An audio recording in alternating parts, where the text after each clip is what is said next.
Bona nit, benvinguts, benvingudes, bienvenido. El Fòrum de Debats tanca amb l'acte d'avui una temporada 2007-2008 plena d'activitats diverses i plurals i que han obtingut una acollida social considerable, la qual cosa volem agrair a tots els que l'han feta possible. I especialment el dia d'avui, oi, la gent que s'ha arribat fins al Museu de l'Art de la Pell, malgrat la pluja o el petit diluvi que està caient en aquests moments. Per tant, encara un doble agraïment en aquest sentit. Concretament, avui presentem el tema de per què Espanya va deixar el Sàhara, que fins ara no havíem plantejat mai en la nostra programació. Es tracta d'un episodi recent, en termes històrics, en els estertors finals del franquisme, l'any 1975, i que, per tant, molta gent pot recordar per haver-lo viscut més o menys directament i intensament. Però que al cap de més de 30 anys convé recordar perquè, entre altres coses, una part considerable de la població ja no el va viure, per raons històriques i biològiques, evidentment. I, per tant, expressions com marxa verda, oi? En alguna gent, la gent més jove, potser ja li sonen com una cosa més llunyana o ja purament històrica, poc familiar en definitiva. Però, en canvi, malgrat que hagi passat tot aquest temps, el tema, la qüestió del Sàhara continua sent, desgraciadament diria jo, plenament vigent, perquè no s'ha resolt el conflicte plantejat des d'aleshores, que era el de la descolonització del Sàhara, aquell territori, que va tenir, com ja tots vostès saben, un final precipitat i contrari als interessos, diguem-ne, de la major part de la població d'aquell territori i a les resolucions dels organismes internacionals. De per què va ser així ens en parlarà el senyor Alfonso García de Padín i Ahumada, que és coronel d'Estat Major, a la reserva de l'Exèrcit espanyol, i que ja vàrem tenir el plaer que ens acompanyés fa poc més d'un any aquí al Fòrum per parlar d'un altre tema que coneix tan bé com el d'avui, com és el de la Xina, i que alguns dels que són aquí ens sembla que ja hi varen assistir. Concretament, avui ens explicarà les seves experiències, els seus coneixements sobre el Sàhara, que va viure de primera mà en els moments més àlgids del conflicte. En l'època de la descolonització, de l'annexió del Marroc i en un primer moment també una part a Mauritània, això ja també ho recorden alguns potser, de la Marxa Verda, etc. En aquests moments ell estava destinat professionalment, militarment, al Sàhara com a oficial de la brigada paracaigudista. I, per tant, va viure molt de prop tots aquests esdeveniments. Le agradezco muy especialmente que s'hagi desplaçat avui fins a Vic, des de Madrid expressament, per explicar-nos la seva versió dels fets. I no m'extenc més la presentació, evidentment que podria ser molt més llarga, però si no ho faig és perquè d'això se n'encarregarà el professor Ferran Jaén, que tenim allà a l'esquerra, que és amic del coronel Alfonso García de Padín i al qual vull agrair novament les gestions fetes per poder realitzar la conferència d'avui i la seva col·laboració altra vegada amb el Fòrum de Debats. Per tant, cedeixo la paraula y agradezco muchísimo al señor Alfonso García de Padín que se haya llegado hasta aquí. Muchas gracias. Gracias, Joan. Bona nit. Tú has mencionado que Alfonso García de Padín era mi amigo y yo no quería hacerlo porque lo hice en la otra conferencia y eso va en perjuicio de él. Muy bien.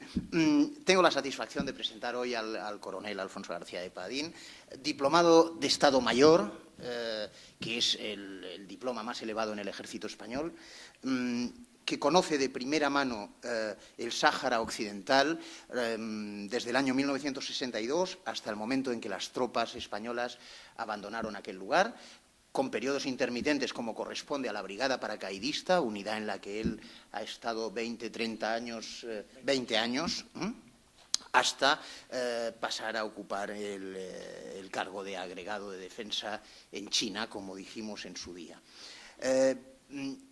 En el año 1975 él estaba allí, él tuvo oportunidad de conocer aquello. Como oficial de la Brigada Paracaidista recorrió prácticamente todo el territorio de la zona a lo largo de esos años, con un encargo particular de buscar zonas de lanzamiento y levantando croquis y planos pertinentes, además de conocer las ciudades más importantes del Sáhara, como son El Aaiún, Villacisneros y Esmara. Fue condecorado con la Medalla del Sáhara correspondiente a la zona de combate. En el momento de la Marcha Verde, la Brigada Paracaidista tenía encomendada la defensa, en última instancia, del Aaiún, y él, mandando la compañía de Plana Mayor, dispuso alrededor de la ciudad el armamento pesado, morteros, cañones sin retroceso, ametralladoras antiaéreas, sistema de transmisiones, despliegue táctico, en definitiva, destinado a dar confianza a la población civil, a darles un sentimiento de seguridad. Hizo el reconocimiento de los campamentos de la Marcha Verde desde helicóptero a muy baja cota, 20 metros de altura, pudiendo apreciar las características de su organización. El coronel Alfonso García de Padín Ahumada, tras haber realizado más de 800 saltos en la Brigada Paracaidista, aprovecho para recordar que el primer salto de una unidad del Ejército Español se hizo el 23F de 1954, con la primera bandera bautizada como Roger de Flor. Él fue responsable jefe de la apertura manual durante muchos años en la Brigada Paracaidista, para pasar después a la Agregaduría de Defensa en China, donde estuvo 4 años. Es presidente de la Asociación para la Cooperación entre España y China. Por sus conocimientos y experiencias dirige y ha impartido un curso sobre China en la Universidad Nacional de Educación a Distancia, además de haber escrito artículos sobre China y sobre el Sáhara, muchos de los cuales yo he tenido el placer de poder leer. Así que, hecha la presentación, tiene la palabra para hablarnos del Sáhara. Muchas gracias.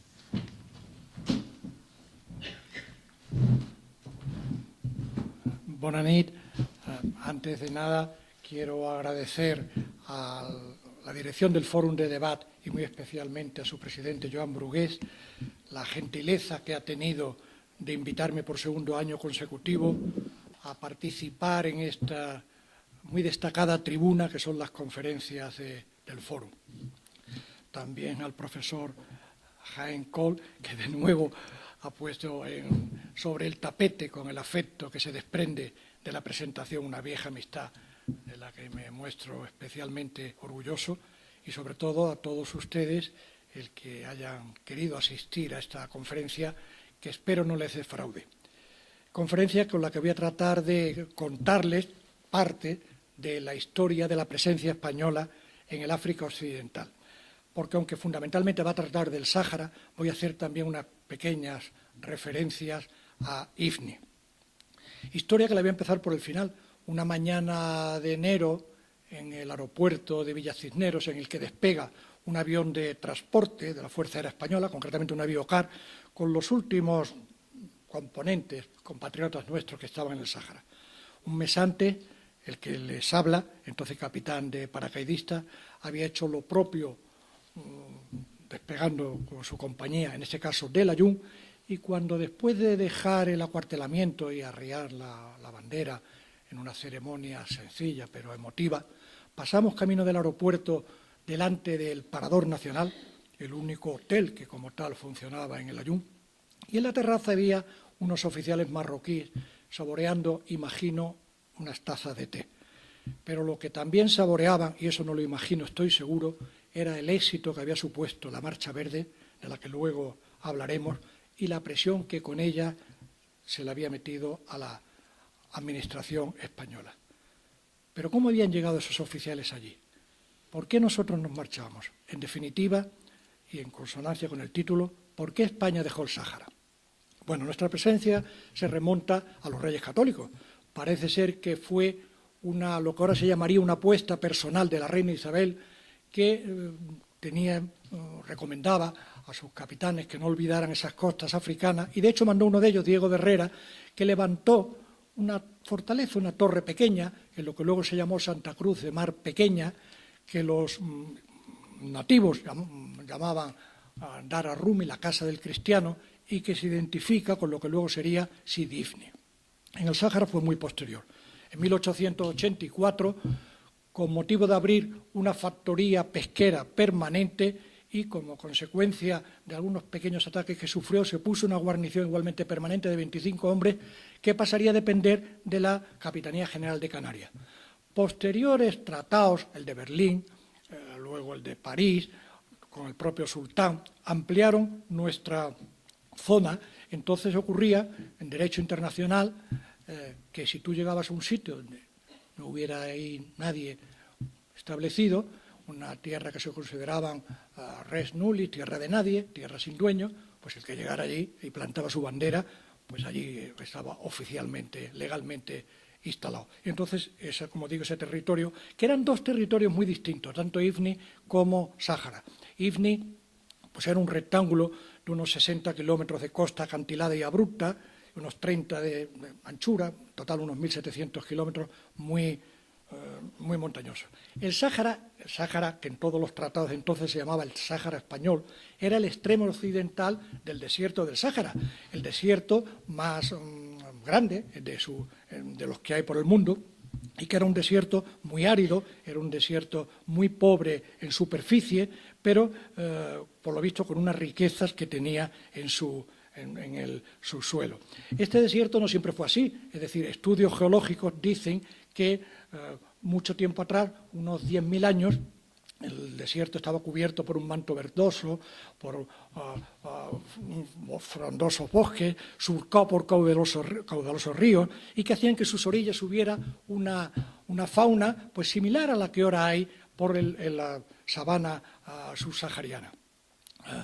Parece ser que unos 5.000 años empezó una desertización lenta pero inexorable, y en la época nuestra, bueno, eso por no hablar de, como se sabe, el conocido desplazamiento de los continentes, que tiene su prueba más palpable en la casi milimétrica coincidencia del actual Golfo de Guinea con la punta saliente de la provincia brasileña de Río Grande.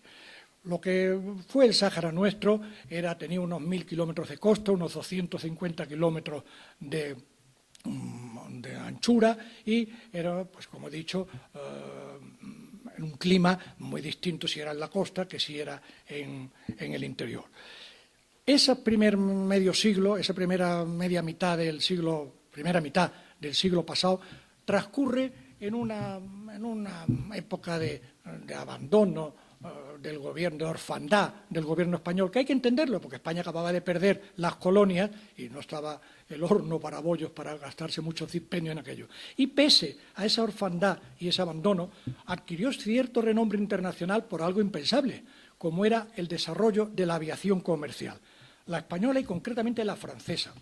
Entonces había los vuelos París, Dakar, San Luis de Senegal, para dar el salto del Atlántico a América del Sur, los vuelos españoles igual, y hacía falta para los franceses unos aeródromos intermedios, y el de Cabo Jubi nuestro reunía todas las condiciones. Y tuvo tanto éxito que luego se creó otro en Villa Cisneros. Y por allí pasó la florinatra de los aviadores más importantes, extranjeros y españoles también.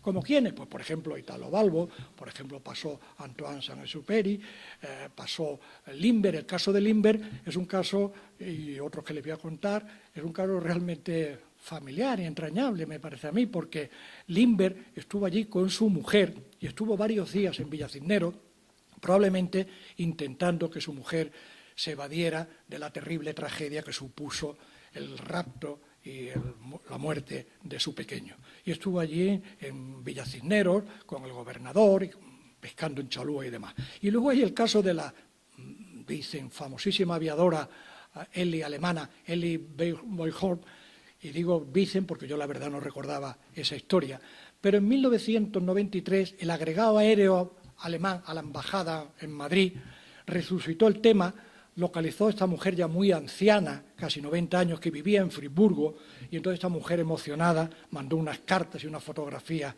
de Villa Cisneros.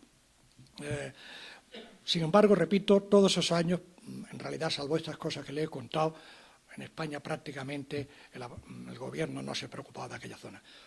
Mucho menos, claro, durante la Guerra Civil. Fue a acabar la Guerra Civil, se creó la figura del gobernador general del África Occidental, la Dirección General de Marruecos y Colonia, y entonces, claro, ya empezó a dedicarse más recursos allí y demás. Empezaron a crecer pues todas estas poblaciones que hemos dicho, el Ayun, que no existía hasta entonces, empezó a crecer, Villa Cisneros, por supuesto, en Mar, en el interior, un montón de puestos, Mabes, Guelta, Esdiría, muchos. Y bueno, empezó, repito, aquello a tomar un auge, y les he hecho una semblanza histórica y geográfica, y le voy a hacer humana también, de cómo era la población que había allí.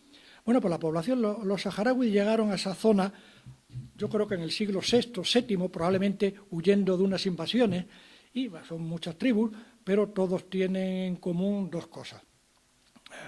Por la parte de la lengua, el hasanía, que se llamaba así porque es Hassan, un pariente de Ali, uno de los yernos de Mahoma, y luego la religión, el Islam, que literalmente significa sumisión a la voluntad de Dios.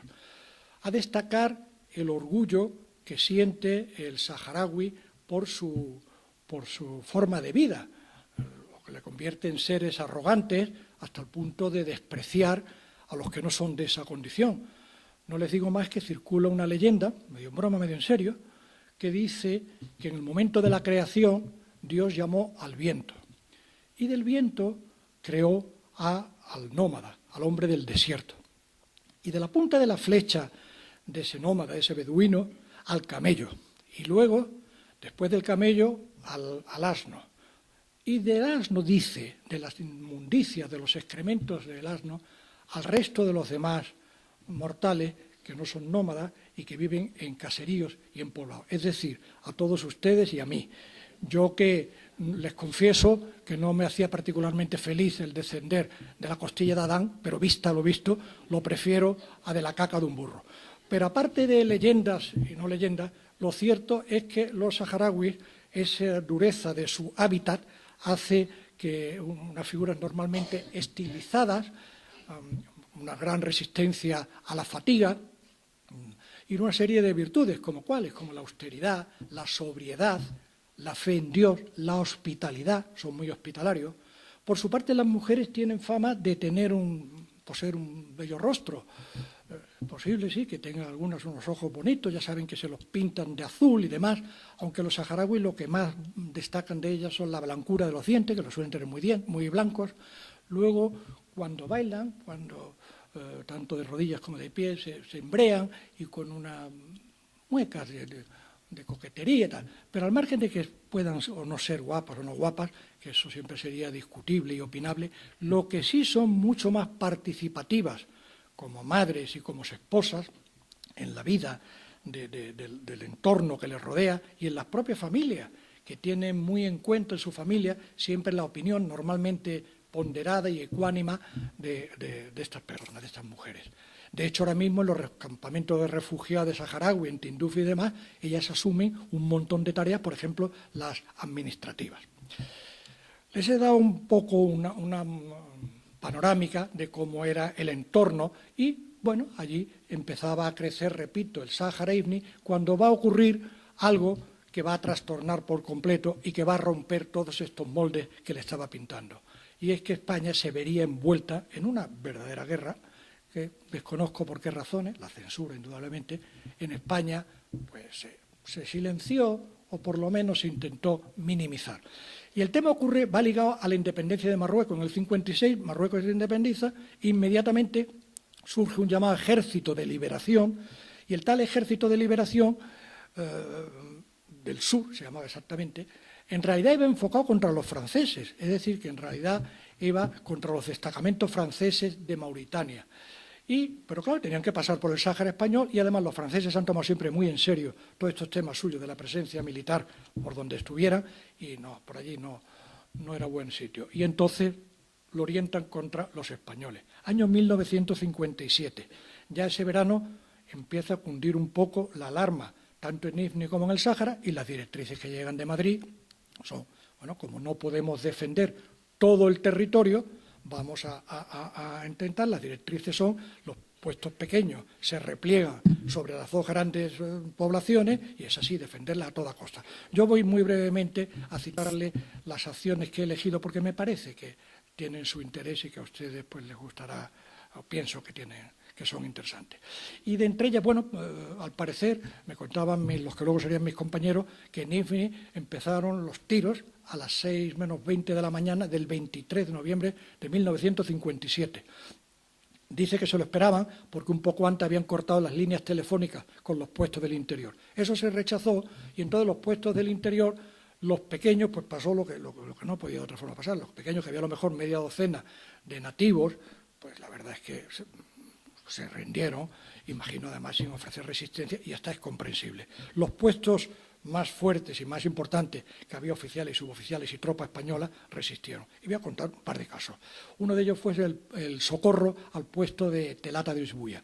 Telata de Lisbulla la atacan, queda cercado, resisten bien el ataque, pero las noticias que llegan a Ifni es que hay muchos heridos y heridos muy graves. Y entonces el mando, que no podía organizar una operación de socorro importante, de envergadura, porque no podía desguarnecer Sidi Ifni, que había una población tremenda, incluso de mujeres y de niños, manda una operación de socorro en el sentido de con una ambulancia y unos vehículos para socorrer a esos heridos. Y se lo encomienda a una sección, a la 7ª sección de paracaidistas, al mando del teniente Antonio Ortiz de Zárate. La misión, yo no voy a decir que fuera imposible, pero casi. Y así lo entendió Ortiz de Zárate cuando arengó a sus hombres en una frase que ha pasado a la historiografía de los paracaidistas españoles, cuando le dice: entraremos en Telata o en el cielo. Bueno, a los 12 días de salir sufren un ataque tremendo, los resisten, siguen avanzando y ya los cercan, resiste el ataque, pero en ese ataque encuentra la muerte al frente de su sección el teniente Ortiz de Zárate, con los guantes blancos que llevaban, era una costumbre para que sus hombres los distinguieran, sus hombres y también de paso el enemigo. Se hace cargo de la sección el sargento Moncada, muy bien. Resisten ahí varios días sin hambre, sin víveres, sin agua. La aviación nuestra que los localiza intenta abastecerlo por aire. Yo he hecho luego varios cursos de lanzamiento de carga en Estados Unidos y no es fácil con los medios de la época el colocar unas cargas en un espacio reducido, y al final pues se le junta una sección de tiradores de Ifni, y todos juntos entran en Telata y socorren el puesto. Por esta acción al teniente Ortiz de Zárate se le concedió la medalla militar individual, que se le entregaría en una emotiva ceremonia junto con su boina a su madre en Madrid. En otra acción heroica encontraría igualmente la muerte el alférez de milicia Francisco Rojas Navarrete. Este pertenecía a un batallón de Sevilla, Soria 9, y estaba con su sección protegiendo los trabajos que se hacían en una carretera. Y fueron víctimas de una emboscada. Entonces, parece ser, no, está comprobado que el alférez Rojas, muy valiente, con la pistola en mano, pues arengando a sus hombres para que defendieran la posición y demás, cuando cayó una granada de mortero y acabó con su vida. Por esta acción se le dio igualmente la medalla militar individual al alférez Rojas Navarrete. Medalla militar que en España tuvo mucha contestación en el sentido de que la opinión pública vino a decir que para morir en África estaban los militares profesionales y no los oficiales y suboficiales de la milicia universitaria. Yo no entro en el fondo de lo que pueda haber de justificado en ese juicio de valor, pero el que sí entró fue el mando, que se hizo eco de esa queja y retiró de allí a todos los mandos de la milicia universitaria. Me consta que con gran disgusto de los propios interesados, que estaban orgullosos del magnífico papel que siempre, tanto en paz como en estas acciones de guerra, hizo el colectivo de la milicia universitaria española. Otra acción, y van a ser muy breves, voy a acabarla enseguida, fue el salto paracaidista, que tiene una gran importancia porque es el primero de guerra que han realizado las tropas españolas, el Tiliwin. El Tiliwin era una zona que estaba la más alejada, en el suroeste, y quedó cercado. Entonces, aunque resistieron bien, pero claro, aquello no se podía dejar aislado de por vida. Y entonces el mando pensó en la Operación Pañuelo, que el nombre se lo daba porque era muy pequeña la zona donde tenían que efectuar el lanzamiento. Y una mañana del 29 de noviembre de ese mismo año, del 57, pues despegaron del aeropuerto de Sidi Ifni 5 aviones Junker, llevando a bordo la 7ª compañía de paracaidistas de la segunda bandera al mando del capitán Juan Sánchez Duque. Un momento antes habían despegado 5 aviones Heinkel, estos de bombarderos. Tanto los Heinkel como los Junker se fabricaban en Sevilla con licencia alemana y eran unos aviones magníficos que tuvieron décadas de servicio. Y entonces España ha tenido siempre unos pilotos magníficos. Esos pilotos bombardearon y ametrallaron la zona para intentar aislarla cuando se produjera el salto de los paracaidistas españoles. Los paracaidistas españoles saltaron una primera tanda y luego detrás se le tiró los morteros, los cañones y demás. Bueno, yo en esa época estaba de cadete en la Academia Militar, o sea, no. Pero a los pocos años me incorporé a paracaidista, como antes ha contado el profesor Ferran Jaén, y bueno, pues luego pues he convivido muchos años con los que han sido mis compañeros y mis amigos. Y me contaban que fue un éxito total porque dice, además tuvimos suerte, porque una ráfaga de viento, que es el mayor enemigo de un lanzamiento paracaidista, desplazó a una de las patrullas y los rebeldes, el enemigo, entre la sorpresa que les causó el lanzamiento paracaidista y que creían que era un movimiento envolvente y demás, pues rápidamente huyeron. Y me contaban todos coincidentes, no te puedes imaginar, que sí me la imagino, la emoción cuando entramos en el puesto de Tiligüín, que había mujeres, niños y demás. Claro, los rebeldes, repuestos de la sorpresa al día siguiente, hicieron un ataque fuertísimo, pero Sánchez Duque era un capitán muy experto y, bueno, resistió sin ningún problema, hasta que vino también unas unidades de la Legión a socorrer y todos se retiraron. Del Sáhara he elegido el secuestro del Cabo Bojador, del faro del Cabo Bojador. El Cabo Bojador en la navegación tenía una gran importancia porque le pasaba un poco lo que a Finisterre, que ustedes saben que los gallegos le llaman la Costa de la Muerte. Bueno, pues el Cabo Bojador resulta que allí había unas corrientes tremendas y era muy difícil, por lo visto, desbordarlo. Hasta que en 1434 un portugués, Gil de Anes, pues lo sobrepasó y ya pues se quitó el problema. El miedo, vamos, la leyenda. Y bueno, con los años España levantó allí un hermoso faro, una torre esbelta de 45 metros, que era el orgullo del servicio de señalamiento marítimo. Y esa mañana de noviembre, estamos hablando siempre del año 57, pues estaban allí los que tenían que estar, el farero con su mujer, había un ayudante, había un mecánico conductor también con su esposa, 2 soldados de transmisiones para los enlaces radio, y luego para darle protección había un pequeño pelotón de la policía indígena del Ayun. Pero aparecieron de repente un contingente, un grupo armado importante y rápidamente los capturaron sin darle tiempo a nada y se los llevaron prisioneros. Claro, lo peor fue además que no se enteró nadie porque los soldados no pudieron transmitir ninguna señal y claro, al día siguiente cuando resulta que no había el enlace radio y pasaron los barcos y el faro del Cabo Bojador no se enciende, porque claro, cundió la alarma y mandaron primero un avión de reconocimiento, vieron que allí no había nadie, y luego pues un comando de infantería de marina desembarcó y vio que allí había, bueno, las puertas arrancadas, las radios destrozadas, manchas de sangre en las paredes, que fue lo que más preocupó. Bueno, esta gente pasó un cautiverio de año y medio, todo tipo de penalidades, imaginaros, por ahí, por la zona de las bandas rebeldes, por los campamentos.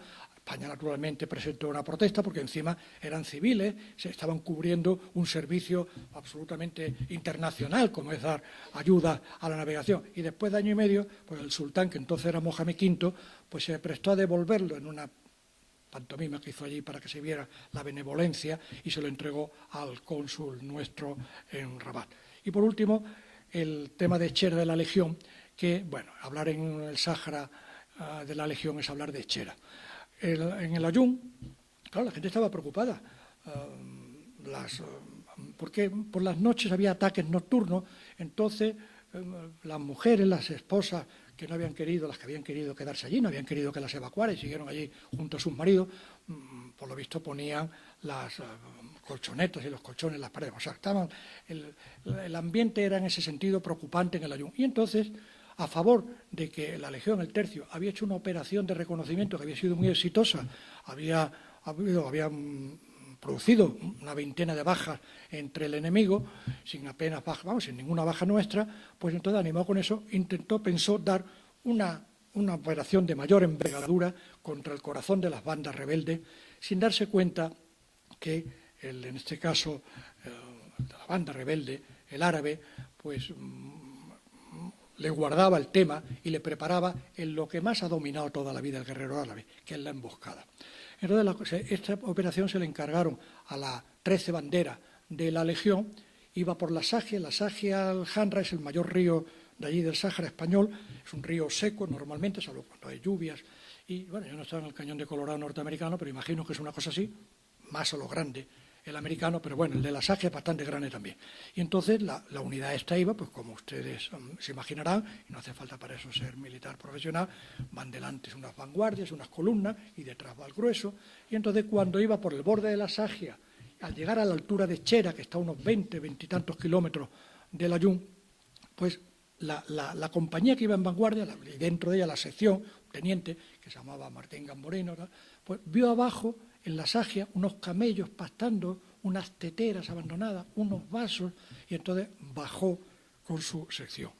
Y era, como he dicho antes, una emboscada y recibió un fuego tremendo y demás, con un montón de bajas, entre ellos el teniente que fue de los primeros en caer. A vista de esto, el capitán con el otro teniente y nada, apenas su plana mayor también bajó y la misma historia. Y ya la última que quedaba, que era la del sección del brigada la mandaba, brigada Fadrique, bajó también y bueno, eso ya coincidió con unos refuerzos que le llegaron a los rebeldes del Meselle, de unos asis que hay allí, y fue una escabechina la que se hizo. El grueso de la bandera que va detrás, que llegó, comunicó con el Ayun le dijeron que se volviera inmediatamente, el comandante de la bandera, Rivas Nadal que se llamaba, apelando al credo legionario y el credo de cualquier unidad del mundo que se precie, dijo que no podía abandonar a sus hombres y bajó también. Bueno, ya como eran más fuerzas, ya se niveló, poco a poco se fue haciendo el silencio y, bueno, el espectáculo era dantesco. Todos los de la compañía esa que iban en vanguardia, menos un cabo que las transmisiones que lo hicieron prisionero, estaban acribillados a balazos y acuchillados. Por esta acción, al brigada Fadrique y al cabo primero Maderal le dieron, en un principio, la medalla militar individual. Y luego, cuando se estudió y se conoció en qué había consistido su tarea, su labor, le dieron la Cruz Laureada de San Fernando, que como bien saben ustedes, y muy especialmente por razones familiares, el profesor Ferran Jaén, pues es una cruz que, para que se hagan una idea de la importancia, ahora mismo no hay nadie en España vivo que tenga esa. Bien, terminamos ya las operaciones militares. España, con la inestimable ayuda de Francia, hay que reconocerlo, porque Francia también estaba interesada, acabó con una limpieza. Se expulsaron a la zona rebelde y entramos en otra etapa. En una etapa que todavía coincidiendo con esas operaciones, el gobierno por decreto nombró tanto a Ifni como Sáhara como a Guinea provincias españolas, pero vamos, como puedan ser Pontevedra y Almería a todos los efectos. Esto no era original, esto era un poco copiando lo que había hecho el régimen salazarista de Portugal con Angola, con Mozambique y demás, aunque no nos dio a nosotros el resultado apetecido. Y lo que fue más sorprendente es que cuando ya había acabado la limpieza y demás, en febrero, ya del 58, pues de repente se decidió darle a Marruecos la parte ahí norte de este Sáhara, una zona que se llamaba de Tarfaya, que era una zona ahí muy española, porque allí teníamos Villavén, pero fíjese cómo sería de sorpresivo que la guarnición de Villavén se enteró por el boletín oficial de Radio Nacional, que tenían que entregar aquello y que antes del 10 de abril tenía que estar entregado. Para que fuera todavía más de opereta el tema, a los pocos días llegó en avioneta el general marroquí Mohamed Ben Misian, que hasta hace poco teniente general de nuestro ejército y como tal capitán general de Canarias y un poco antes incluso de La Coruña. Una gran sorpresa para los que confiaban y creían en la lealtad a España. Bueno, pero empezó una nueva época. Se reorganizó el Sáhara, ahora voy a hablar del año 61-67, en el que hay un desarrollo espectacular. La paz, había el pleno empleo, el saharaui llegó a tener una de las rentas per cápita más altas de África. Y, bueno, todo era, el Sáhara se puso de moda. Lo que hasta ahora le he contado, pues ha sido buceando en los archivos históricos, en una buena bibliografía que tengo en casa de siempre, además de autores que me son de total crédito porque los conozco, y, bueno, testimonios como lo que me han dicho personalmente. A partir de ahora, yo ya empecé a estar allí y, por tanto, aunque siempre es un poco subjetivo lo que uno pueda contar, pero vamos, fui testigo de excepción de qué es lo que pasaba por allí. ¿Y qué es lo que pasaba? Bueno, pues como le digo, que se puso de moda, empezaron a venir ministros. Ese año 62 recuerdo que fue por allí Carrero Blanco. Carrero Blanco estuvo primero en Villa Cisneros, estuvo viendo pues el nuevo acuartelamiento que se había hecho al tercio, estuvo viendo unas prospecciones de hierro que con una producción con un yacimiento que se pensaba que podía ser de unos 25 millones de toneladas, una cosa que allí tuvo muchísimo nombre, que fue una perforación que se hizo en el Argup, a 5 kilómetros de la costa, que escogía 20 metros de altura de agua y que, en principio, cuando salió, la gente decía, qué lástima que no haya sido petróleo. De eso nada. fue mucho mejor que fuera agua, porque daba al día más de 100 metros cúbicos de agua potable y le vino a solucionar todo el problema, tanto a Villa Cisneros como a las ADE. Luego estuvo por el Ayun viendo las cosas.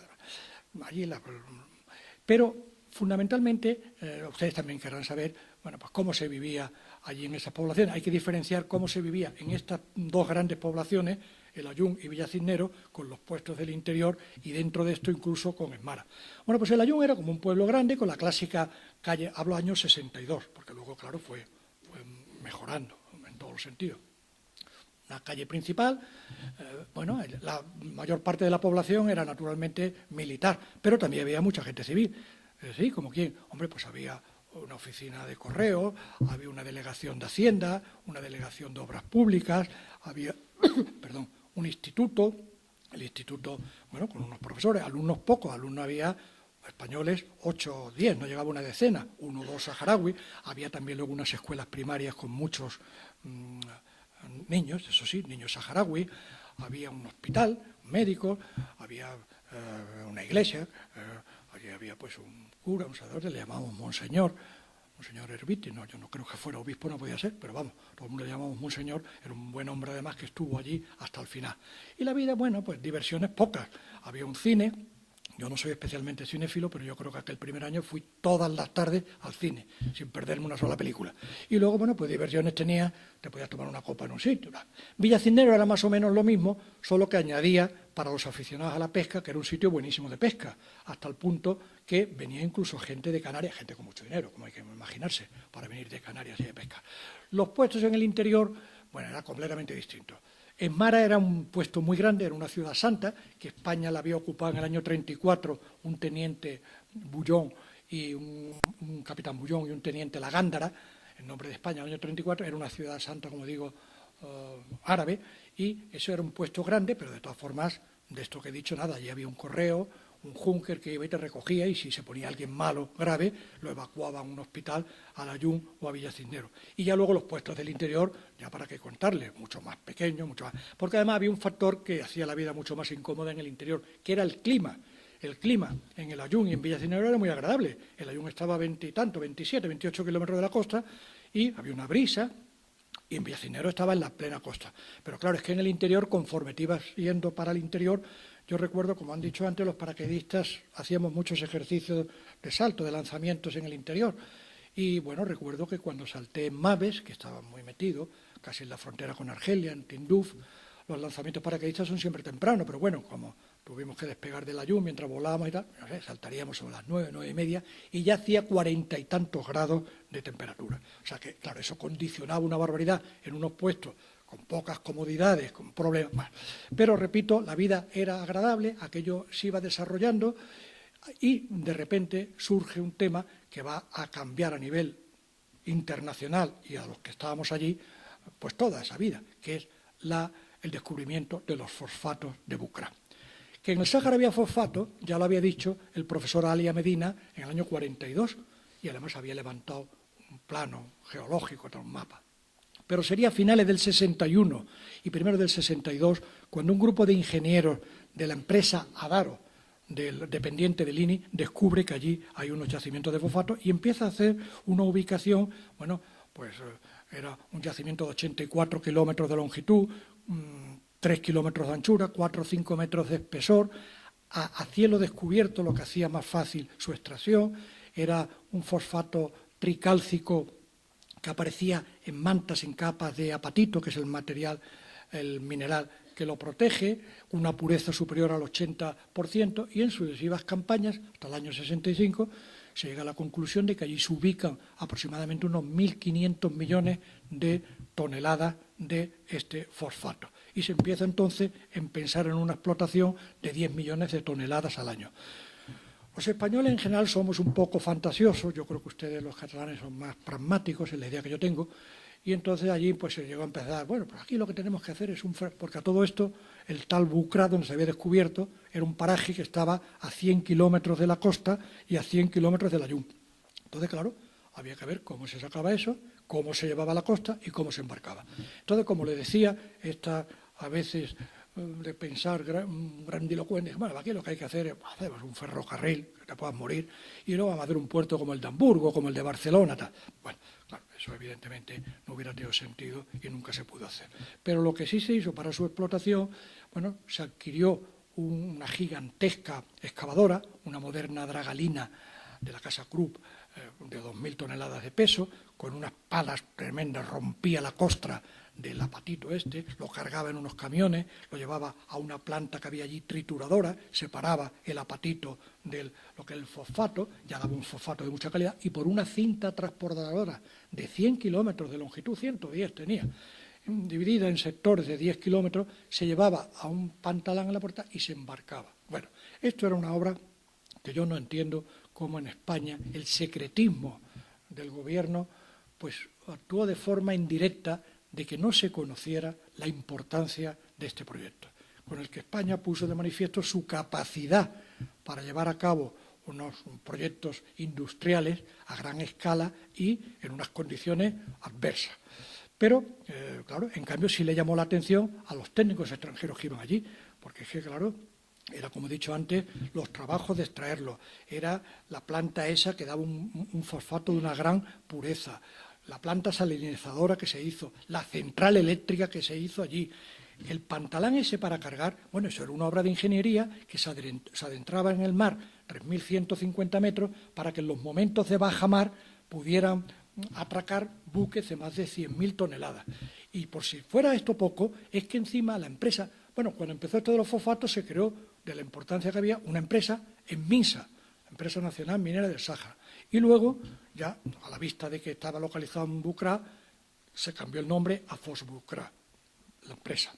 Bueno, pues la tal empresa de Fosbucra española, aparte de esos trabajos técnicos, hizo una labor social, levantó allí viviendas, guarderías, dispensarios, zonas de ocio, pero lamentablemente el curso político, los ataques del Polisario, la cinta esa era muy vulnerable. Visto lo visto, quizá hubiera sido mejor como los franceses en Mauritania, que para llevar el hierro hicieron un ferrocarril con unos túneles. Al ferrocarril también lo puedes sabotear, pero claro, una vía de ferrocarril la reparas enseguida. Un petardazo, como le pusieron en el 75 a la cinta transportadora, dejó sin funcionar y hubo que llevarla con camiones. Pero, repito, eso fue un gran ejemplo de la capacidad española para liderar un proyecto de esa dificultad, que además nos habría colocado en una situación muy ventajosa en el mundo, en el mercado de los fertilizantes y de los detergentes, que, por cierto, y no es casual, el líder era Estados Unidos. Dejamos el tema de los fosfatos y volvemos a que en el año 67 España crea la Asamblea General, la YEMA, en el que integra a los saharauis más viejos, más conocidos allí, pero que nunca llegaron a representar realmente a la voluntad del pueblo saharaui. Y de hecho la juventud saharaui, que sabía que esta era una institución arcaica y obsoleta, pues nunca se puso bajo este manto, y sí bajo el manto de la que se iba a crear unos años después del Polisario, que se crea en el 73. Un grupo de estudiantes que del 71 llevaba en Marruecos estudiando, propiciado por Marruecos, en el 73, liderados por un tal el Luadi, pues crea el Polisario, cuyas siglas significaban Frente Popular de Liberación de la Saja, el Janra y Río de Oro. Y entonces, pues es un grupo con este hombre liderándolo, y hay dos ramas, una política que a su vez tiene pues una informativa y otra diplomática para difundir por las cancillerías africanas su postulado, y luego una rama militar que en total de unos 650 hombres, con un armamento variopinto, pero muy apoyado económicamente por el régimen libio del coronel Gaddafi y con el beneplácito de Argelia, que dejaba el libre tránsito.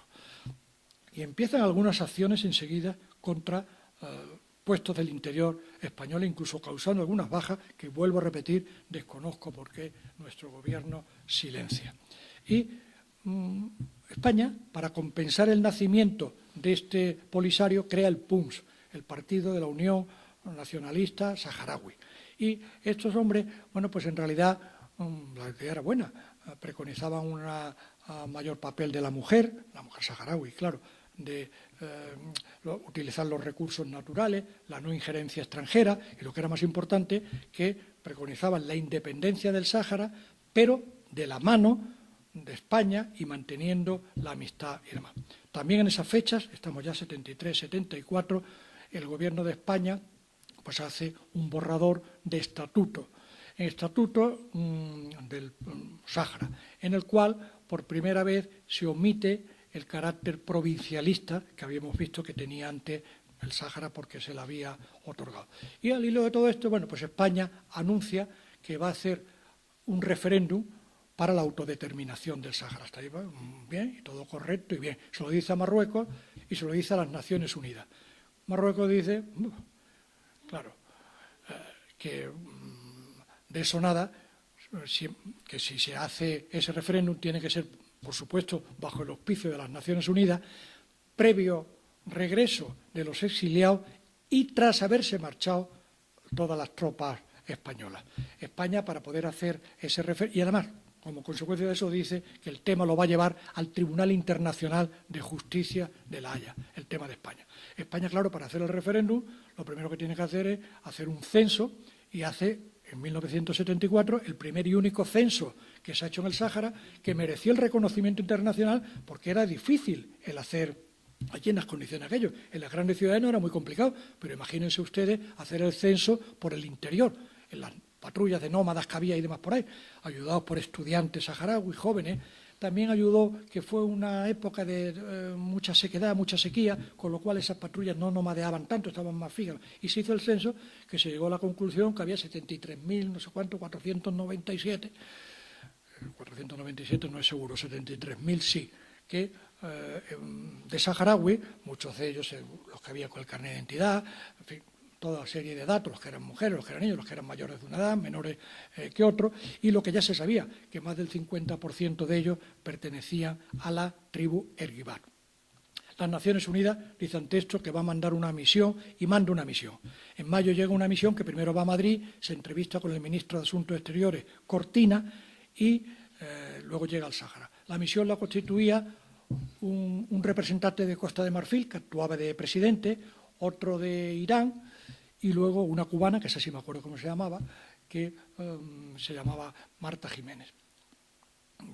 Y luego una serie de funcionarios de menor rango, administrativo, intérpretes y demás. Bueno, cuando llegan a Layún el 13 de mayo, yo andaba por ahí, imagino que estaría de servicio de alguna cosa, no sé qué hacía yo por allí ese día en el aeropuerto.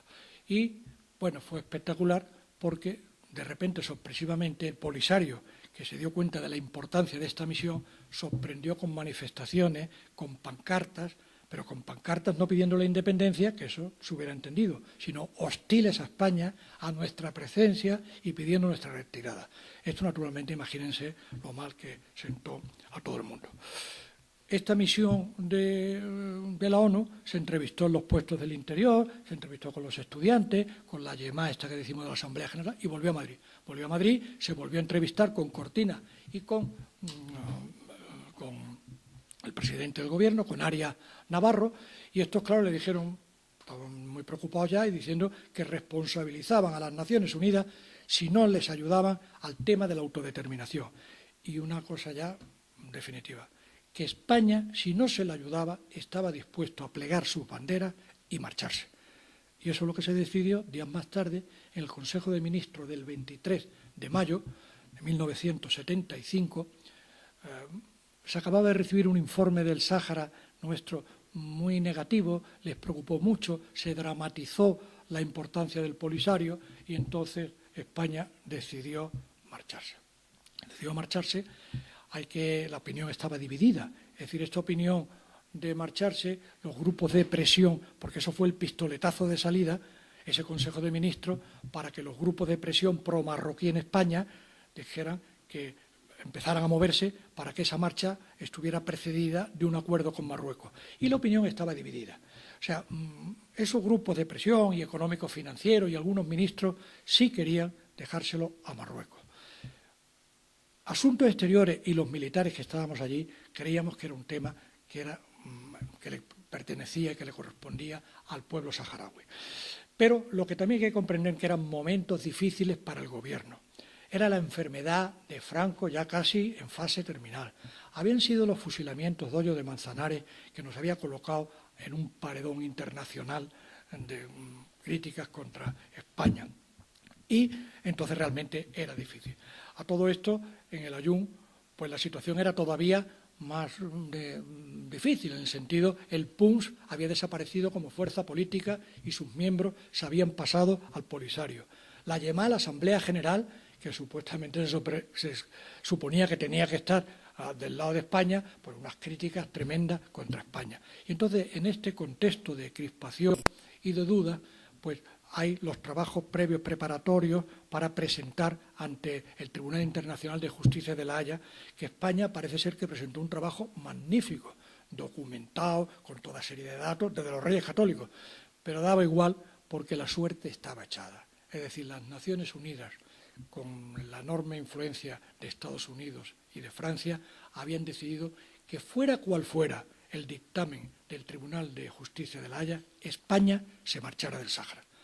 Dictamen que se hizo público el 16 de octubre de 1975.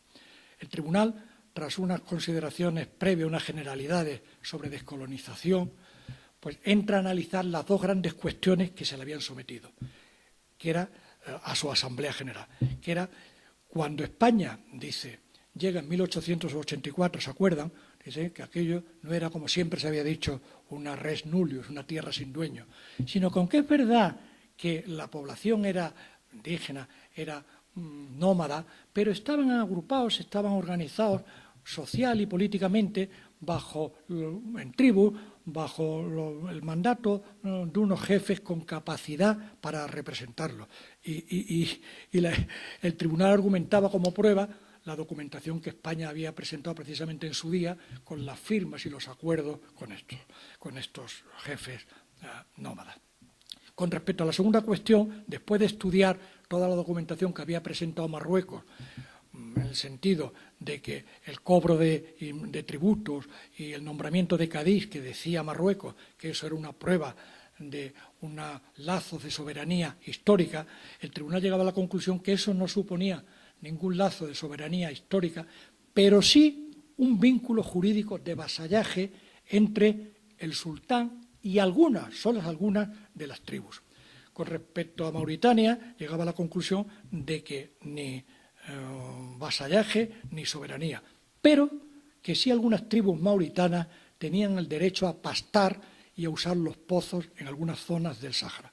De todas formas, para que no hubiera equívoco, llegaba a una conclusión final en la que decía que el tribunal no veía ningún lazo de soberanía histórica ni por Marruecos ni por Mauritania y, por tanto, no había motivo para que no se siguiera adelante con la descolonización preconizada por España y, sobre todo, con la autodeterminación del pueblo saharaui. No fue esta la interpretación que hizo de este dictamen el rey Hassan II, que una hora más tarde, a las 6:30 de ese 16 de octubre, sorprende al mundo con un mensaje radiotelevisado que enardecería, como estaba previsto que ocurriera, a sus súbditos y que decía, lo iniciaba: querido pueblo, nuestros derechos han prevalecido de la manera... Querido pueblo, nuestros derechos han prevalecido de la manera más resplandeciente y evidente. No nos resta más que recuperar nuestro Sáhara, cuyas puertas se nos han abierto legalmente, con la realización de una marcha pacífica compuesta por 350.000 personas desarmadas, que penetrarán en las tierras del sur bajo cantos coránicos. Y a continuación decía que se iban a abrir unas oficinas de alistamiento y que si en su avance encontraban tropas extranjeras, en alusión a Argelia o al Polisario, que se reservaban el derecho a defenderse y que si eran tropas españolas les saludarían y continuarían con la marcha. Y si las españolas abrían fuego, que allá ellos con su conciencia de disparar contra una tropa desarmada. Al día siguiente, y una vez escuchado estos mismos dictamen, estas mismas palabras del ministro Laraki marroquí en las Naciones Unidas, nuestro embajador Jaime de Piniés inicia una serie de jornadas maratonianas con un intento de reunirse con el Consejo de Seguridad de la ONU, se reúne con algunos porque estaban en un baile de las Naciones Unidas en el Waldorf Astoria neoyorquino, consigue el domingo ese 19 reunirse con el secretario general Kurt Waldheim, que dice, pues claro, España dice un momento, que por muy pacífica que sea esto interfiere, puede degenerar en un conflicto tremendo y quiere pararlo. El 21 de octubre, el ministro secretario general del movimiento, José Solís, que yo comprendo que les parezca a ustedes esa cartera ministerial, no sé si ridícula, pero en fin, anacrónica, en los tiempos actuales, pero lo cierto que alardeaba de una amistad personal con Hassan II. Y algo así debió de ser, porque ese día 21 voló a Marrakech en un avión Mister y recuerdo los rotativos que había iniciado la entrevista, decía Solís, de cordobés a cordobés, cosa que puede parecer que no tiene mucho sentido si se bucea, indaga en los antepasados de Solís, que a lo mejor no eran cordobeses, porque los de Hassan, yo estoy casi seguro que sí lo eran. Parece ser que las conversaciones fueron muy cordiales, que Hassan le dijo bueno, que no era una cosa contra España. Como fueron dos conversaciones y una secreta, no se sabe exactamente qué encargo llevaba ni qué es lo que le dijo Solís a su paisano cordobés. Lo cierto es que la marcha siguió adelante y, claro, entonces España se preparó. No quería que le pasara lo que en el 57, que nos habían sorprendido, y entonces España, a las fuerzas que ya tenía allí, que eran la florinata del ejército, porque el Sáhara era una escuela permanente de mando, y entonces todo el que estaba allí tenía una preparación, yo no voy a decir, pero muy cercana a la óptima, y me estoy refiriendo fundamentalmente además a la tropa, y también, claro, jefes oficiales y suboficiales. Todos ellos, la tropa, con un espíritu magnífico, bueno, nosotros teníamos una moral altísima. Nos parecía que si llegara el caso íbamos a defender un territorio que tenía un carácter de provincia española. Y, bueno, por si esta moral en algún momento flaqueó, que tengo que admitir que flaqueó, porque de la península nos llegaban noticias contradictorias. Entonces nos parecía que no todo el mundo veía que esto tenía que ser así. Y entonces esto, claro, siempre, pero esta moral se robusteció y se acabó cualquier tipo de duda con la visita entrañable que nos realizara el 12 de noviembre el entonces príncipe don Juan Carlos, que había asumido la jefatura del Estado por la enfermedad de Franco. Juan Carlos, el príncipe, recuerdo que nos reunió en el Centro Cultural de la Jun, un grupo de 500 oficiales y suboficiales, y recuerdo textualmente sus palabras, parte de sus palabras, que nos dijeron que estuviéramos tranquilos porque pasara lo que pasara, el ejército mantendría intacto su prestigio y su honor. Bueno, entonces nosotros, claro, pues repito, estábamos los que estábamos allí, de la península vino para reforzar, vino un batallón de carros de combate M48, una cosa muy importante, carros, tanques, una cosa muy importante, que vino el grupo 12 de artillería autopropulsada de la división acorazada Brunete, con un material que se acababa de comprar a los Estados Unidos, modernísimo. Vino otra bandera paracaidista a reforzar a la que ya estábamos allí. En fin, aquello se preparó pues como hay que prepararlo, porque vuelvo a repetir, nadie sabía si esto iba a ser de verdad una marcha pacífica o degeneraba en un conflicto. Y, bueno, pues la marcha el 5 de noviembre llegó en los vehículos, había requisado 8.000 vehículos de transporte, había requisado Marruecos. Llegaron a la zona esta de Tarfaya, allí se bajaron a tierra, iniciaron la marcha a pie y la mañana del 6 de noviembre, tal como estaba previsto, la aviación nuestra de reconocimiento detectó pues el paso por la frontera nuestra, por Ta, que había sido abandonada por nosotros para replegarnos a una zona defensiva que se estableció, pues por un grueso, una marea humana de unos 50.000 personas, porque es que en realidad hubo varios puntos, lo que pasa es que ese era el más importante. Este grupo, la Marcha Verde, la marcha que se había rebautizado como Verde, porque al principio era simplemente una marcha pacífica. Pues la Marcha Verde, cuando llegó a unos 4 o 5 kilómetros de nuestras líneas defensivas, las alambradas, los campos de mina, que estaban perfectamente señalizados con letreros en hasanía y en español, pues no queríamos que se produjera ninguna víctima inocente. Pues allí establecieron su campamento, se pusieron a rezar mirando a la Meca y todo bien. Yo tuve la oportunidad de sobrevolar a la mañana siguiente, como se ha dicho, en helicóptero muy baja cota, no sé, 20, no creo que llegara a 30 metros. Y, bueno, siempre en algunos artículos que he escrito, periódicos y en revistas, al llegar a este punto, digo que me parecía, me sorprendía, no sabía si estaba ante una estampa de Las Mil y una Noches. En esos artículos digo, claro, que se veía el típico sabor a una conocida marca de cigarrillos, en alusión al Winston norteamericano. Estados Unidos ha tenido de siempre una simpatía hacia Marruecos, y me parece muy bien porque cada uno es libre de elegir a sus amigos y de tener simpatía. Pero fíjense en que el año 1942, el mismo día que las tropas británicas del general Montgomery rompen las líneas alemanas del mariscal Rommel en la batalla del Alamein, ese mismo día zarpa una escuadra de la costa este norteamericana, desembarca en la Operación Antorcha en la costa de Casablanca, un ejército previo al que luego sería el desembarco de Normandía, pero lo sorprendente es que al año siguiente, para celebrar todo, viene desde Estados Unidos el presidente Roosevelt, da una fiesta multitudinaria en el Palacio, en Casablanca, invita al sultán, que en esos momentos era un títere en manos de la política francesa, y en los postres brinda por la independencia de Marruecos en presencia de los generales franceses de Gaulle y Giraud. Francia no es un tema como pueda parecer, que es que Francia, porque los franceses nos tienen manía. No, en España hay esa idea de que los franceses, no es mi caso, yo me he llevado siempre muy bien a nivel profesional y personal con los franceses. Los franceses simplemente estaban muy preocupados con el auge del socialismo y del comunismo en Argelia y, bueno, preferían apuntalar a la monarquía alauita de Marruecos, de Rabat, en ese momento más conservadora y que en ese momento se tambaleaba. Bueno, la Marcha Verde, como digo, al día siguiente, a los 2 días, a los 8, el día 8, el ministro Carro de Presidencia voló también a Agadir y los rotativos extranjeros dijeron que el rey marroquí se había quedado muy impresionado ante lo que le había dicho Carro, que parece ser, le preguntaba si es que se quería la guerra.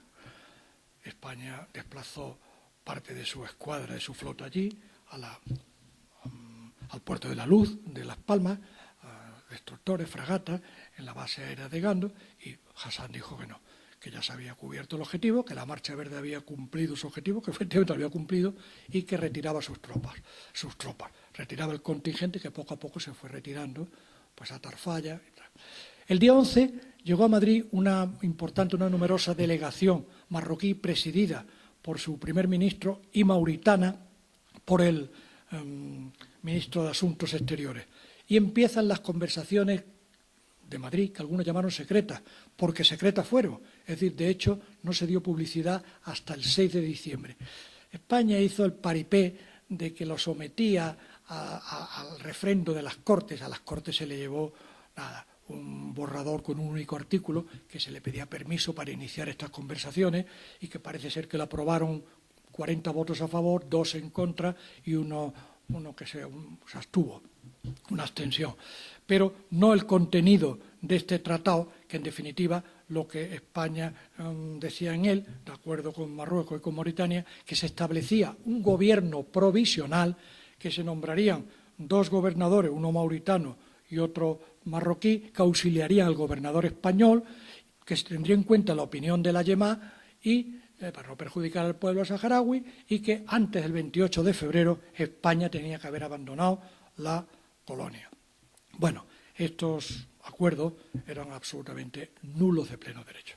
Eran nulos de pleno derecho porque en el momento de formularse estaban en contradicción con la Convención de Viena, que dice en su artículo 53 que lo son todos aquellos que vayan contra una norma de derecho internacional de carácter general, como era el derecho a la autoemancipación del pueblo saharaui.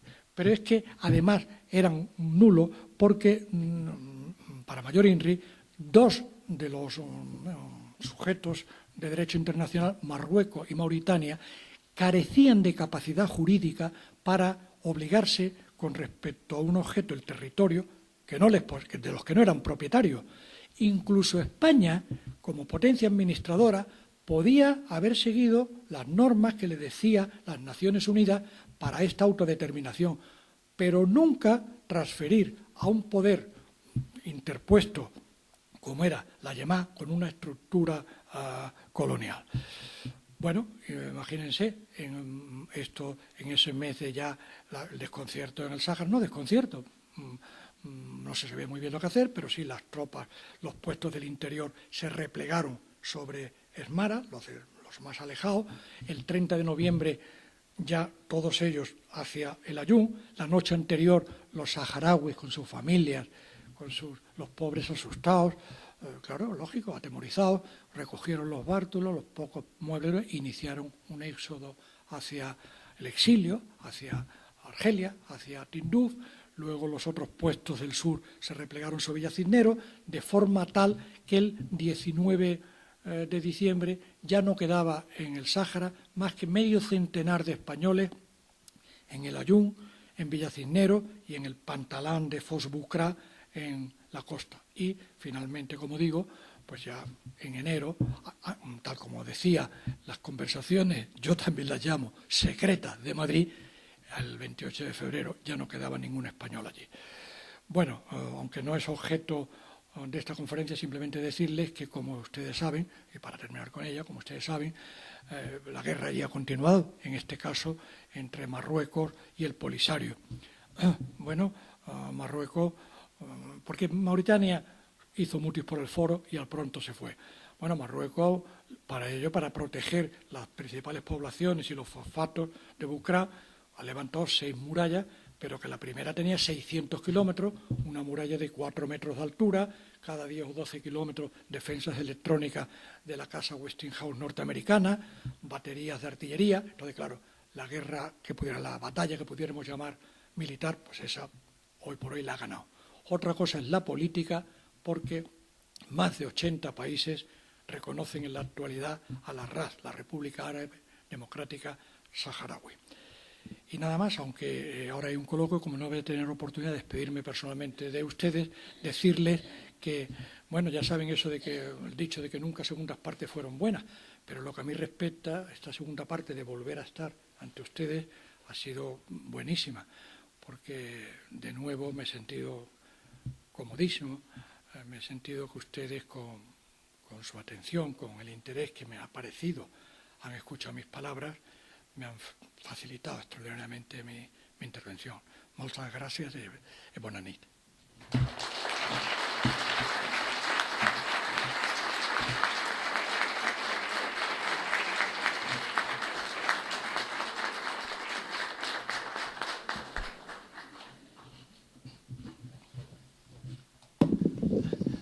Bé, moltes gràcies. I com sempre, en el fòrum de debats, doncs, obrim un torn de paraules sobre aquesta qüestió. Yo no estoy inconveniente, ¿no? Sí. Yo no estoy inconveniente.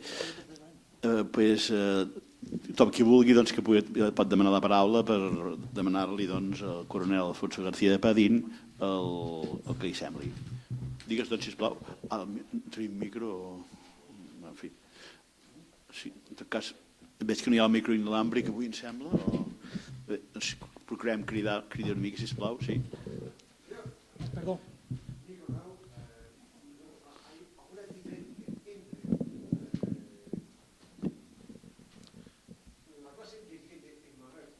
La clase dirigente, sí. Sí. Sí.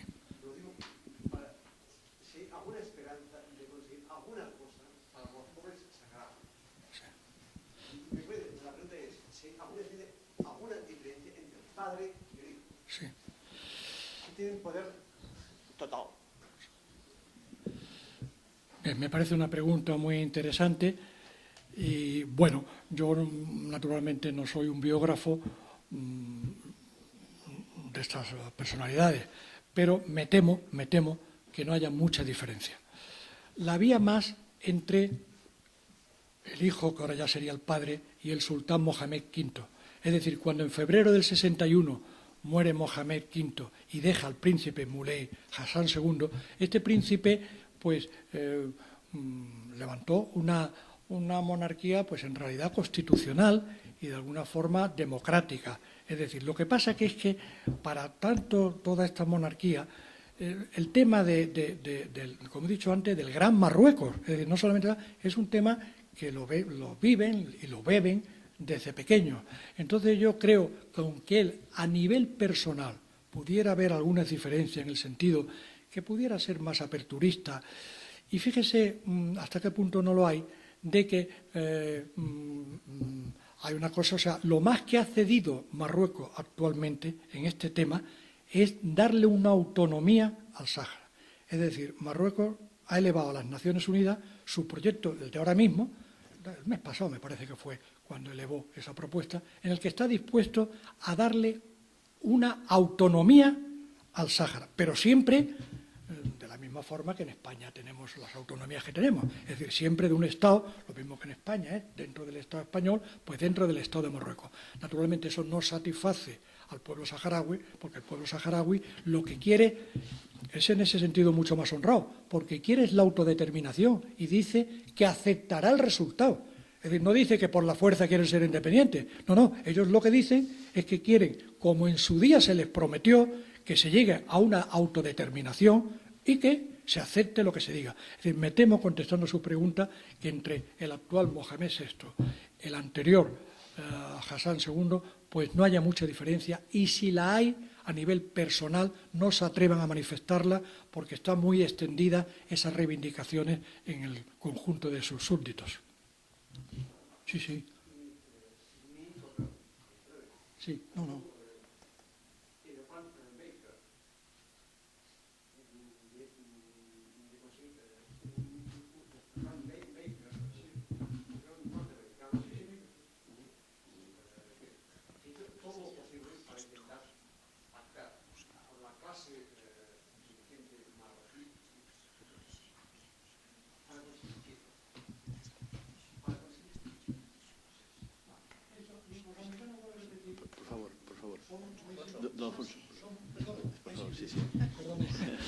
Perdone, los americanos son muy, he dicho antes, muy pro-marroquí.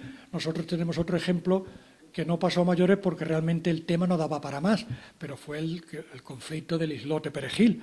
O sea, si hubiéramos tenido ahí que llegar a un contencioso, pues ya sabíamos quiénes estaban a favor nuestro y quiénes no lo estaban. Entonces, el Plan Baker, como usted muy bien apunta, y se ve que es usted un conocedor del tema, pues ha hecho grandes esfuerzos. Pero eso no tiene solución en cuanto a que Marruecos, bueno, no tiene solución, vuelvo a repetir que 80 y tantos países reconocen a la República Árabe Democrática Saharaui. No tiene solución hasta que en vez de 80 y tantos, pues sean los 180 o los 190 los países que haya en las Naciones Unidas. Entonces yo creo que hoy por hoy Marruecos simplemente no hace caso de lo que se le dice de las Naciones Unidas. Las Naciones Unidas casi nunca ha tenido un poder resolutivo de mañana. Es decir, con lo nuestro, nosotros acudimos a ella intentando que nos ayudara y no hizo nada. Es decir, las Naciones Unidas se lavó las manos.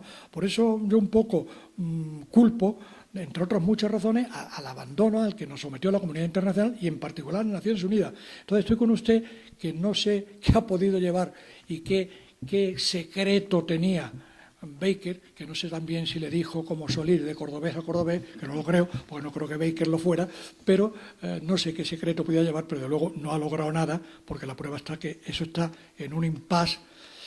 Marruecos dice que lo más que llega es a la autonomía, y la autonomía hoy por hoy no le interesa a todo esto en el Sáhara. Yo lamentablemente no he podido volver por allí. La verdad es que tampoco lo he intentado, porque todas estas cosas encierran una gran nostalgia, una gran tristeza profesional, personal, familiar, pero claro, hay que echarle de comer aparte la falta de libertades que parece ser hay hoy día en el Ayun, y la falta contra los derechos humanos, esto está denunciado. En España hay una serie de corporaciones muy pro-saharauis, hay muchas, por ejemplo, en Aragón hay una muy importante, y, en fin, en varios sitios más. Entonces, creo que eso tiene muy difícil solución de inmediato.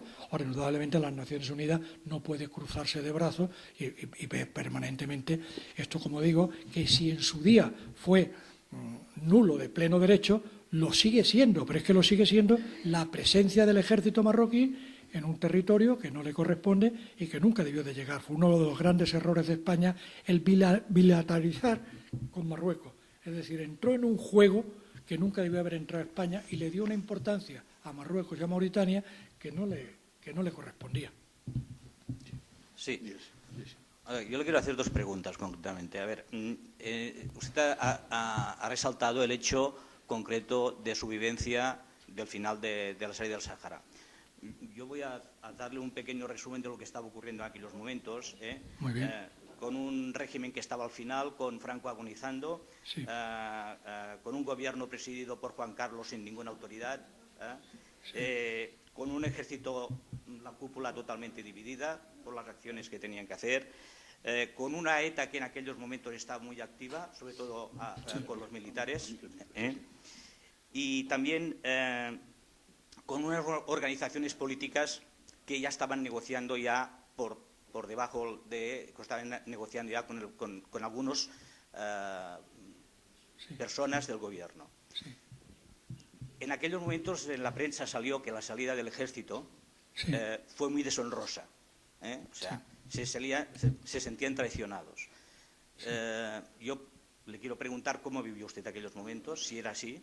Y después, otra pregunta. Si usted entiende que la familia Solís tenía una relación muy directa con este caso, con Mohamed. Sí, bueno, con Mohamed, digo Mohamed por el hecho de la relación de los intereses que tenían en Bucra. Estas dos preguntas. Uno, la parte, el ejército si se sintió traicionado, y la segunda parte, los intereses que tenían la familia Solís con los fosfatos de Bucra. Sí. Bueno, le empiezo por la segunda porque tiene menos importancia lo que le vaya a decir, que es que yo lo de Solís lo he contado un poco como anécdota, es un hecho real, que ese 21 de octubre voló a Marrakech y que se entrevistó. Hombre, no sé si le he querido entender que dice usted que la familia de Solís tuviera intereses en Bucra. Yo no sé si la familia, si se refiere usted a eso, y si lo tenía o no. Muchas familias españolas tenían que tenerlo, y le explico por qué. España gastó en Bucra, en Fosbucra, 55.000 millones de pesetas. Entonces, vamos a ver, que sacara los datos que yo tengo, que los tenía ya entonces, y los he revivido ahora, los he recordado ahora, el año 73, que es la primera vez que conseguimos ponerlo en explotación, sacamos 655.000 toneladas. En el año 75, que fue el que más sacamos, a pesar de que, como le he dicho antes, cortaron la cinta y fue mucho más lento por camiones, sacamos 2.700.000 toneladas. La tonelada de fosfato llegó a pagarse en aquella época, por aquellas fechas, a unos $80. Pero claro, estaba previsto que se sacaran 10 millones de toneladas al año y no se sacaron, ni por cerca. Y mis datos son que tampoco lo está sacando Marruecos. Entonces, no sé si le he entendido que la familia Solís tuviera intereses, ellos propiamente, pues es posible que la tuviera la familia Solís y que lo tuvieran más familias españolas y más empresas españolas.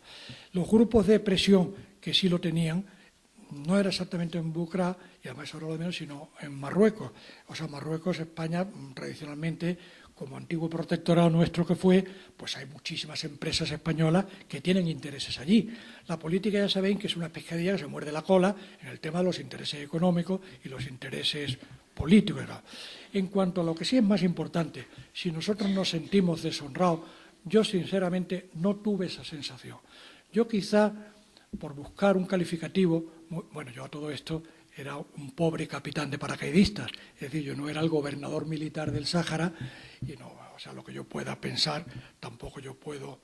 Hombre, imagínense después de tantos años y siguiendo en contacto con mis compañeros y lo intensamente que vivíamos allí la profesión, pues más o menos sí sé cómo pensaban los demás, pero desde luego no puedo capitalizar su opinión. Entonces, más que, como le digo, deshonrado, sí nos sentiríamos defraudados. Porque España tenía allí, yo exagerando un poco, como buen malagueño que soy, pues yo digo, de broma cuando hablo de esto, claro, que allí podíamos haber parado el desembarco de Normandía, porque fíjense lo que había allí, tiene 2 tercios saharianos, la artillería que le he dicho antes, la escuadra, Entonces, España nunca hubiera tenido que entregar eso. Que nosotros, el ejército, en contra de lo que la gente pueda creer, está en primer tiempo del saludo de lo que diga el gobierno legalmente constituido. Es decir, esto fue una decisión política y como otras muchas decisiones políticas que ha habido a lo largo de la historia de España, el ejército no tiene más que obedecer. Por tanto, a nosotros no nos correspondió ningún tipo de deshonra en el sentido que nosotros no dijimos de irnos. Y, al contrario, la operación de irse se llamó la Operación Golondrina. Desde el punto de vista logístico fue un éxito tremendo que demostró la preparación que le he dicho antes que había en esas unidades que estaban allí en el Sáhara. Pues piense que estamos hablando de embarcar a cerca de 20.000 hombres, a 28.000 toneladas de material, a más de 8.000 vehículos, y eso sin incidentes, sin graves accidentes, por supuesto sin nada cruento. Es decir, que desde muchos puntos de vista, claro, 32 años más tarde, muchos grupos en España ven solamente la parte negativa de nuestra estancia y de nuestra marcha. Pero yo les puedo asegurar, porque he recogido testimonios en ese sentido, que muchos saharauis incluso recuerdan con añoranza, incluso me atrevería a decir nostalgia, la presencia española. España allí, pues lo que hizo fue, y doy fe porque el tema, le repito, llegué a conocer prácticamente todo el territorio y todos los puestos, levantar hospitales, escuelas, dispensarios, carreteras. Al saharaui se le pagaba un desempleo, bueno, y los que trabajaban, que eran la mayoría, como le digo, llegaron a tener la renta per cápita más alta, una de las más altas de África. Entonces, nosotros en este sentido fuimos los que nos correspondió llevar la voz cantante, entre otras cosas, porque en todos los sitios cuando pasan estas descolonizaciones les pasó igual a Francia, a Inglaterra, a Alemania, pasa igual a todo, a Holanda, a los belgas con el Congo belga, corren fundamentalmente el peso del tema al ejército. Pero yo, deshonrado, no me sentí en ningún momento y creo que el príncipe don Juan Carlos fue realmente exacto al decir de que pasara lo que pasara, el ejército iba a mantener intacto su prestigio y su honor, porque yo creo que lo que es eso, prestigio y honor, sí lo mantuvimos. Otra cosa es que se pueda ser criticable otros aspectos que no le atañaban al ejército. Buenas noches a todos. Primero quiero decir que España ha dejado a Sahara como han dejado los árabes a España. El segundo, creo que el señor Alfonso no ha hablado de una batalla que ha pasado en los finales años de los 50, que es la batalla de Ecovión. Es una batalla que tenía muchas consecuencias que va a aparecer después. Por ejemplo, como España ha cedido la ciudad Sidi Ifni en 1969 a Marruecos, porque antes de esta batalla había muchos tratados. Esta batalla de Ecovión es la eliminación del